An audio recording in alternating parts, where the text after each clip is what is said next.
Po, unë kam mesazhin që ne e përcjellim edhe këtu brenda shoqatës, do me thënë që duke qenë se gruaja është një forcë e madhe në mbështetje të familjes, përballet me situata nga më të ndryshme si në familje, si në punë, përveç detyrës kryesore që ato kanë, do me thënë që janë të angazhuara në punë, njësoj si dhe bashkëshortët e tyre, kontribuojmë pra për familjen, ato asnjëherë nuk duhet të heqin dorë nga pasionet, sepse vërja e detyrës dhe pasionet janë dy gjëra që e plotësojnë njëra tjetrën dhe pasioni ndihmon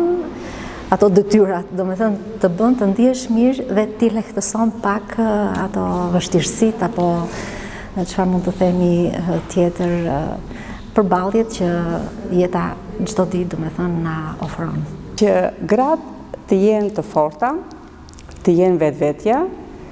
të kërkojnë çdo ditë nga vetja, pa pyetur moshën dhe të japin atë më të mirën që kanë. Mos të thonë kur boll, gjithmonë përpara.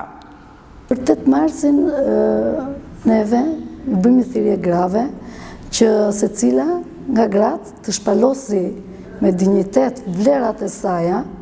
dhe ta ngrësh zërin me forcë atje ku duhet, për të treguar dhe njerë se janë gra me vlera, me dignitet dhe ecin përpara pa pasur nevojën dhe të forcës burit. Dhe vetëm mund t'ja dalin. Unë jam vetme, kam unë bashkëshortin, por e shikoj që po ja dal.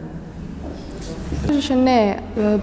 kemi dashur të japim dhe me ekspozitën tonë, është që më shumë femra dhe gra dhe vajza të marrin, të futen tek pjesa e artit, të përfshihen dhe të shprehin talentin dhe pasionin e tyre. Pse jo, ndoshta mund të keni talent të fshehur dhe mos ta mbajnë atë dëshirën apo pasionin apo artisten brenda vetes. Gjithmonë ta shprehin dhe mund të gjejmë një talent brenda tyre dhe e ekspozojmë në ekspozitën tonë.